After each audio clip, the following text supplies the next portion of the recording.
साल के तजुर्बे में लगभग 16 साल इंडस्ट्री में मुझे हो गए, मैक्सिमम लोगों के साथ सबसे बड़ी समस्या यह है जब उनसे पूछा जाता है आपके पास कर्जा कितना, तो कहते हैं 10-12 है, 8-10, 20-25, बड़ा लाइटली लेते ना।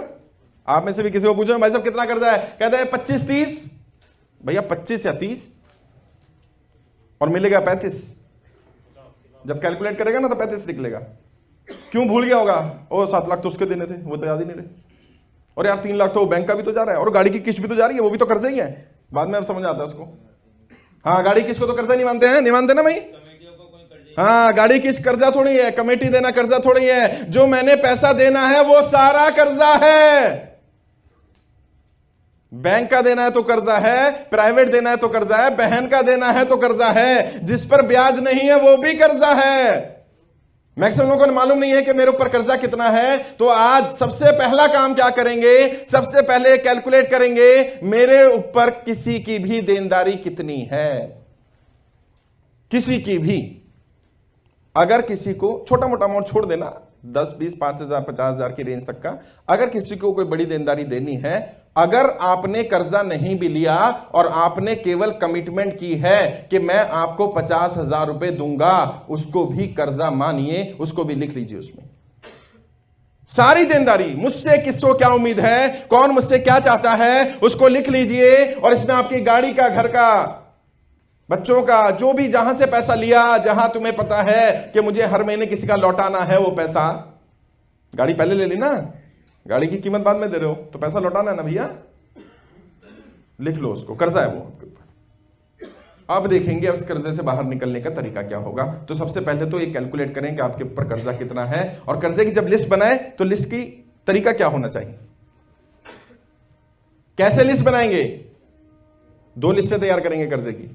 पहली, सबसे पहला काम क्या करें, write them all in descending, मतलब डिक्रीजिंग ऑर्डर, कर्जे को उनके ज्यादा से कम के ब्याज के लेवल पर और पैसे के क्रम में लिखना है। मानो मेरे ऊपर 10 लाख कर्जा है, 10 लाख सबसे ऊपर, किसी का 8 लाख है, 8, 7, 6, 5, 4, 3, 2, 1, 50,000, 25,000, 10,000 लिख लो। पहली लिस्ट तैयार हो गई आपकी।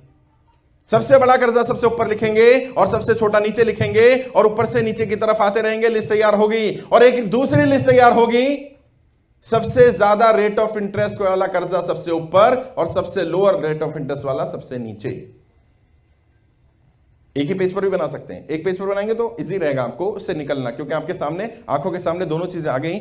हो सकता है जो कर्जा अमाउंट सबसे बड़ा हो 50 लाख रुपए, उसका रेट ऑफ इंटरेस्ट सबसे कम हो, और जो सबसे छोटा है 2 लाख रुपए, उसका रेट ऑफ इंटरेस्ट सबसे ज्यादा हो 5%। ऐसा हो सकता है। अक्सर लोग मुझसे पूछते हैं साहब मुझे कौन से कर्जे से बाहर पहले निकलना चाहिए, जिसका रेट ऑफ इंटरेस्ट ज्यादा हो या जो अमाउंट ज्यादा हो।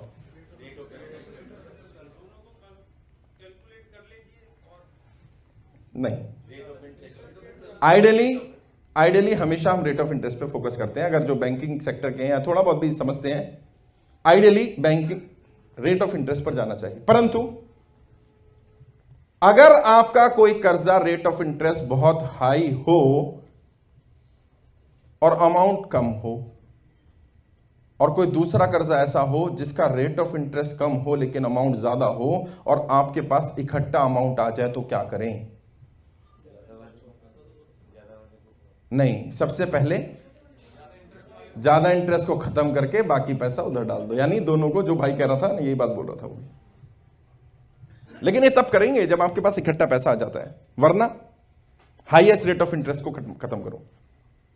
कई बार ऐसा होता है रेट ऑफ इंटरेस्ट कम है 2%, अमाउंट भी कम है 50,000, लेकिन हमारे पास 50,000 आ गए।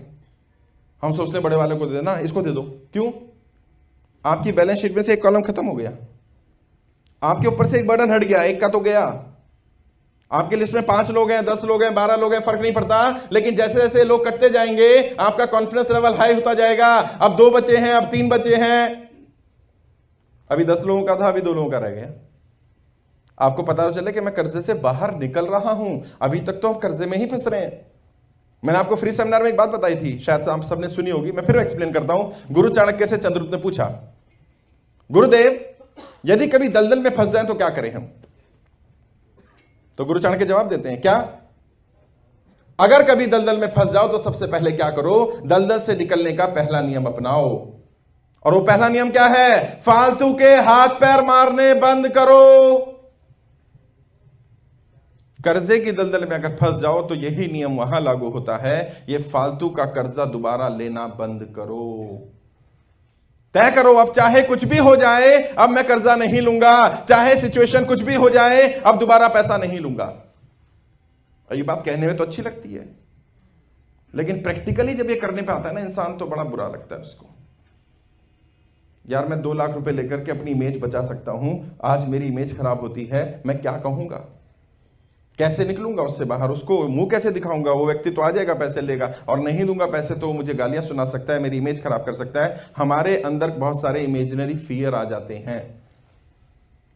कहते हैं इमेजिनरी फियर अपने आप दूर हो जाएंगे। आप इस सीक्वेंस पे चलिए, कर्जे से बाहर निकलने के तरीके पर चलिए। आप कर्जे को लिख लीजिए, लिस्ट तैयार कर लीजिए, और यहां से आपका दलदल से निकलने का पहला स्टेप शुरू होगा। दूसरा नियम क्या है दलदल से बाहर निकलने का? कहते हैं किसी मजबूत चीज का सहारा लो, और उस मजबूत चीज के सहारे आहिस्ता आहिस्ता आहिस्ता आहिस्ता अपने आप को बाहर खींचो। कहते हैं कर्जे से बाहर निकलना